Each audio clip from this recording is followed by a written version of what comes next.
Hey everybody, thank you so much for joining the channel today. I'm Dane, your host. Hope you're doing well wherever you may find yourselves. Today is the second to last episode in my mini-series called Back to Back, the greatest album pairs of all time. Before we dive into today's band, they're from Britain. I want to go over, in case you're new to the series or new to the channel, what are the qualifications, in my humble opinion, for being considered the greatest album pairs of all time? Well, they must be back to back in the discography. They must complement each other, or another way of saying that is that they're companion albums. They go well together. They fit, right? In the discography, the second one must pick up where the previous one left off. They could have been a double album, and they must be considered seminal works. A optional qualification is that the two albums in question must be the peak of the band's peak.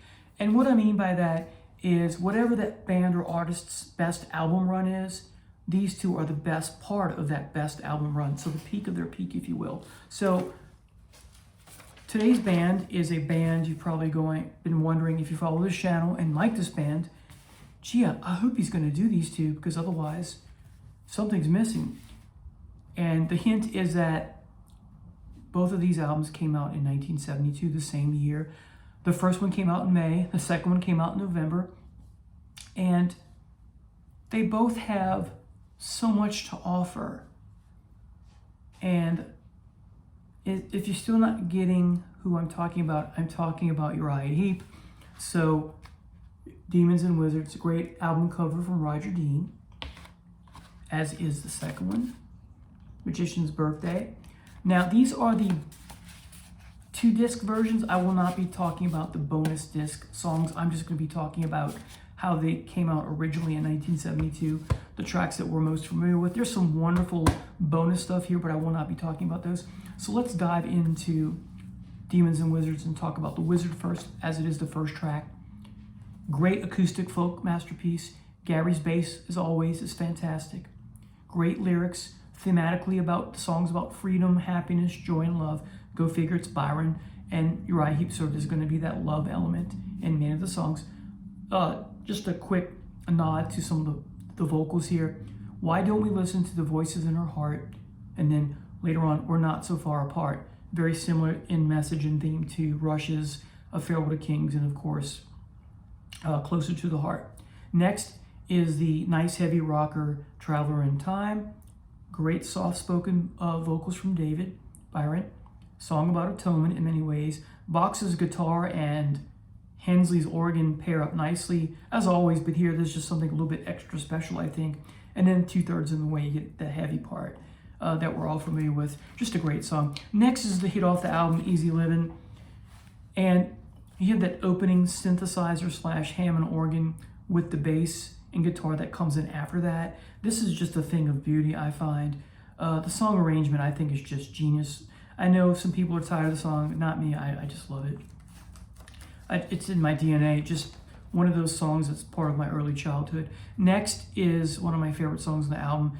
The whole album's great, but this is, the best of the best. This is like a greatest hits album, but this is like the best of the best, as I said. A Poet's Justice. Lyrics are quite nice. Part of lyrics, the rain came and took her away, thought she was here to stay, something like that. So it's a song about losing one's beloved. The guitar solo is that ironic keep sound we know and love. It's great. And Hensley's organ flourishes with that guitar are so unique. Well, at the time, but just fabulous. Next is perhaps my favorite song on the album, Circle of Hands. That Hammond organ that introduces the song is just, in a good way, chilling. It's beautiful, it's exquisite. And then when the bass kicks in, oh my goodness. And it's such joy to my ears. It's such joy to our ears that love the song. And the Hammond organ has that spiritual bent to it that I just love. I'm quite fond of that. I know some people don't like it, but if you're a Heep fan, you're quite fond of that. And what can we say about David's voice? It just, wow. Just wow, right? Great lyrics. Here's some of it. Love, sweet cost. In the face of beauty, evil was lost. And then that's the speaker, the protagonist speaking, the good guy, right? And then you have talking about the villains, murder the dawn, and some of the lyrics later. One must keep them away, the bad guys. or Pretty Soon We'll Pay. The moody solo is wonderful from Bach. The heavy Hammond in the denouement of the song is just a nice touch with the closing solo from Bach. Just great. Next we get Rainbow Demon, which towards the end of the song it's a bit repetitive, but I still think it's a good song. It's not a masterpiece, but it is a good song, a very good song. More classic Hammond organ coming from Hensley. I love when Uriah Heep do fantasy-based songs. This is one of them, hence the album cover. Here's your Rainbow Demon. Here's the monarch wings. There's a picture on the inside. Perhaps this is the real Rainbow Demon here. Anyway, so as I said, it's a bit repetitive, but I still like the song. That Hammond organ that we know and love, right, permeates the song, and that's what makes this such a wonderful piece and so memorable. Next is All My Life. This is a great, heavier song. Byron singing at the high register in a lot of the parts of the song. There's one part towards the end that I just love, and that's when he's screaming his lungs out, and when he screams the title track, and then he says I, and then he repeats I, then he says will, and he repeats it, and then love, you, all my life, and it repeats that over and over again, and it has that fake echo feel to it, and then his voice range just goes to the moon. It's just fabulous. Then you have some bluesy slide guitar here that would fit well on Look at Yourself. And that's the great thing about this album, as I said earlier, is that like this and the one that follows, you have such a great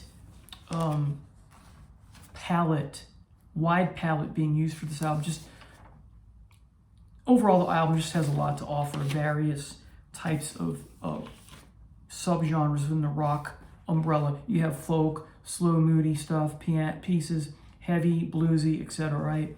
Then we get to the closing track. Most albums have Paradise / The Spell. Sometimes it's divided into two, but they run into each other, so count it as one. Acoustic opening, so we're going to talk about Paradise first. Acoustic opening is so memorable, right? And then the bass is so rich in the mix here from Gary.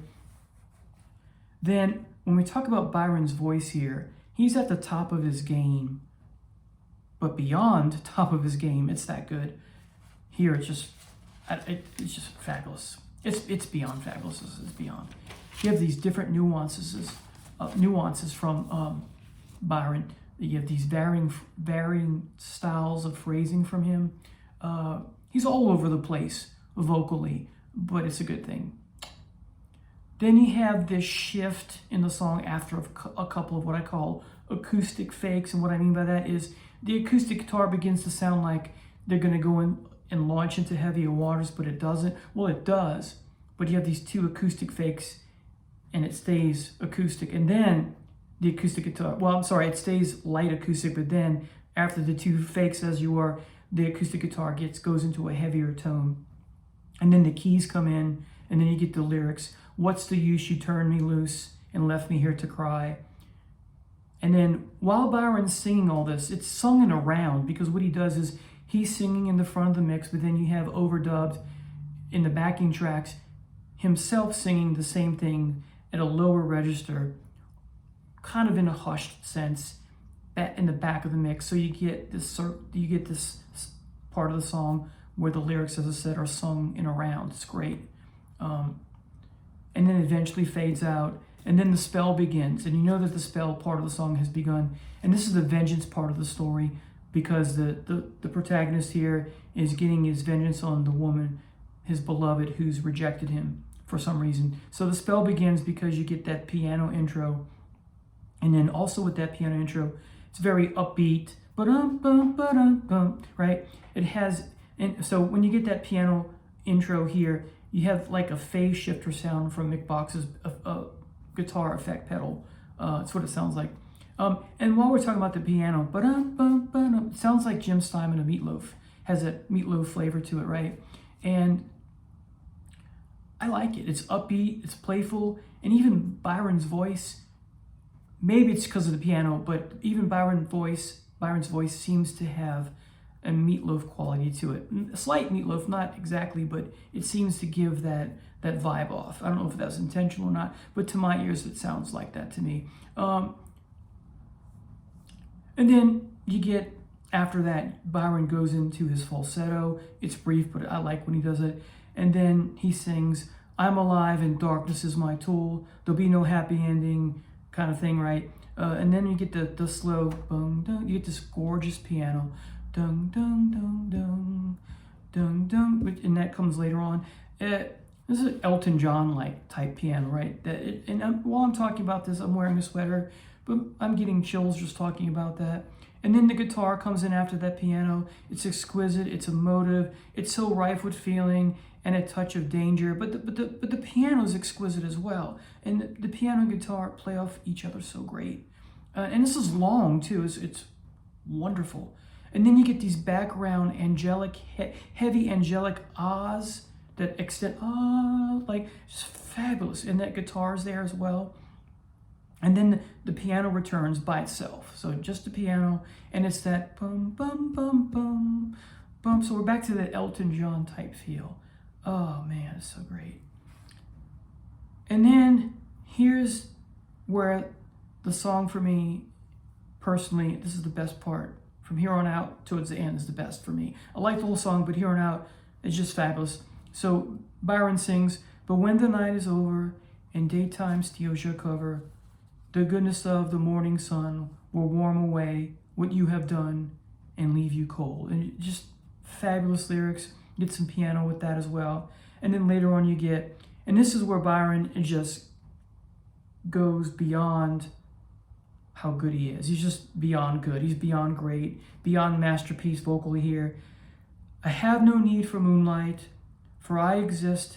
I've talked about that already. Sorry. He says, I have no need for moonlight. And then later on he says, for I exist not just in storms, but in life itself, in many forms, to leave you cold. And then you get that piano motif again, that Elton John style. Again, it's gorgeous, it's amazing. And then it picks up, and the piano picks up, and what I mean by that is because you get back to that Steinman, that Jim Steinman Meat Loaf feel, that upbeat, ba-dum, bum, ba-dum, bum, ba-bum, right? Okay, and then Byron's voice picks up to that playful mood, right? So, but he's still angry. The protagonist here is that angry, he's still continuing his angry diatribe towards his ex. Now he's singing in the normal range, but then he does a little falsetto again, and then he gives his advice to his ex before the song ends. And that advice is, be sure you're watching me, because all through your life, every day and every night, you should know that I'll be watching. And then you, right? Man, this is just oh, it's so amazing. It's creepy lyrics, because he's saying, I'm gonna stalk you for the rest of your life and make sure you don't mess with me. But man, what a vocal performance delivery. It's like Byron is performing theater, or the whole band really is performing theater. Again, it has that meatloaf quality to it. All right, let's talk about The Magician's Birthday. And it begins with Sunrise. The slow fade in with that that arrangement, and then the Hammond organ creeping in, and then Byron's high register. Oh man, this, and that screaming of that, this is just phenomenal. It's amazing. And when played right after Paradise the Spell, it gives you the feeling you're still listening to the previous album, because these are just these are just phenomenal pairs. If you've not done this, play Paradise the Spell from this, then play Sunrise. It works so well back to back. It's just wow. It's just wow. All right, so you have the same tone, you have the same feel, etc. This is a great love song. Is it sword and sorcery, military? I don't know, but Byron sings, "My sword will be my friend." Oh God, for all of time. Just the way he phrases that. Oh God, this is fabulous. This is just a fabulous song. It never gets old. It's so emotive. The next song, unfortunately, is my least favorite song. I wouldn't call it filler, but it's close. It's a fun song. It's playful. We're talking about Spider-Woman. It's fun, but it's not great. To me, it's the least impressive song on this album, of the two albums. It's got a cool beat, though, and that's pretty much all I have to say about it. Next is the folksy acoustic Blind Eye, which I'm quite fond of. It's fun. it has an Eastern European feel, musically speaking, in brief moments, and that's I can't explain it other than that. Anyway, it's got interesting Freudian lyrics, and what I like about the song a lot is when we get to the part where he sings, "But what of my meaning? What am I trying to say?" It's just great. So you get, that's a great pre-chorus, and then the chorus of the song is fabulous. I just love it. Next is the underrated Echoes in the Dark. It's daunting, it's sullen, it's moody, it's cosmic in a way. You have a twist of blues here. Of course, Hensley's organ underneath it all, right? The piano comes in later. You have a bluesy solo with piano. That's fantastic. With Thane's bass underneath that. That's the best part of that song, that bluesy solo with piano with Gary's bass that comes in. And then you have some interesting lyrics. Though I'd love to say hello to you. When Byron sings that, it's just fabulous. Next is the amazing slow ballady song Rain. This is a highlight of the album, along with Sunrise, the title track, and Sweet Lorraine. It's sad, it's moody. The vocal presence is top notch, or beyond top notch. The piano from Hensley is just gorgeous. You can always count on Byron. I'm sorry, you can always count on Hensley and Byron to tug at your heartstrings. And this is one of those songs. Next is Sweet Lorraine. How do I describe this intro? You have the synthesizer / organ or a screaming guitar run through a vocoder or something. I'm not sure what the effects are. Either way, it's great. You have that waka waka sound, right? That 60s and 70s signature sound you get from those Pam Grier and Richard Roundtree type films, think Shaft and that sort of thing. I love it. And what also you have here is this is a psychedelic song in moments because of that waka waka feel to it, and the synthesizers and the Hammond organ that an odd guitar solo, or rather guitar / bass / synthesizer solo. It's very unorthodox and nothing else like it. So anyway, some of the lyrics: it's in her hands to find the door. So you get that Aldous Huxley reference to finding the doors of perception, right? If you know what I'm talking about. So that's the blend. That's what lends itself to the psychedelic feel. In addition to the music, the lyrics do that as well. Great melody the song has. The bass, as I said, is wonderful. And so in many ways, this song is a 70s party song, and yet it's also psychedelic. So it's a psychedelic heavy party song. And as I said, probably the most unorthodox solo I've ever heard in my life, but I like it. All right, next is Tales. Don't have much to say about Tales, but I do like the song. Acoustic number that I'm quite fond of. It's a story of yesterday, thematically, plot-wise, and I like songs like that. It's a quiet yet wonderful tune. And then finally is the title track, and I have much to say about that in the same vein that I talked about Paradise to Spell. Some great or beyond great guitar here. Nice short story, epic prog rock tune, fantasy. Again, love when Heap does fantasy. Song about good versus evil. Some of the lyrics mention a sphinx, a magician's battle, of course, is the bulk of the story's plot, if you will. You have Friday's King, you have a forest setting, you have an orchid orchestra playing, you have that kazoo, like when he says that, let's go hear the orchid orchestra play.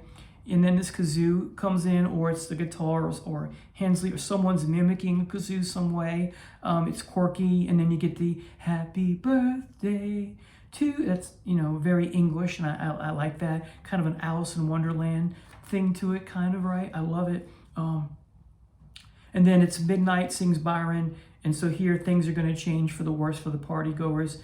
The guitar crunch comes in, signaling the upcoming threat or impending doom of the evil wizard who comes to ruin and spoil the party, right? Then you get one of the best guitar solos from Bach of all time, and one of the best guitar solos of all time, right? And it's nice and long too. It's great. He pulls out all the stops, and you have Kerslake's drums going to town while he's playing. It's just great. I can't imitate that, sorry, but it's just fabulous. It's just wow. Great use of the wah pedal here from Bach and other effects. And then after that, the organ comes in, and you get the battle between the two wizards, good and evil. Think Sauron versus Gandalf, maybe, I don't know. But Byron takes on the role of both wizards. So it's theatrical, right? Paradise Dispelled, but in a different way. But similarly in the vein that it's theatrical. Everyone's remarkable here on their instruments and whatnot. And so when Byron sings The Good Magician, he's very soft-spoken and talking about love. And then the evil magician he's got this creepy voice. And, you know, at one point when the evil magician casts a spell and the good magician, you know, blocks it and makes it go away, it's creepy because the creepy voice that Byron does, he goes, yes. Like it doesn't faze him, like, uh-oh, he's gonna win maybe. So just great, I love it. And essentially it's a song about love versus hate, and love rules the day, hate is defeated. And then when that goes away, Byron sings the denouement and then a higher register and then he gets to love, love, love, love, love, love, and it phases. What a great song. So these are two of my favorite albums of all time from one of my favorite bands of all time. If you're a Heap fan, please comment in the section below. What do you think of these albums? Are they their best? Anyway, one more to go tomorrow. I won't disappoint. I'm excited. Take care now. Bye.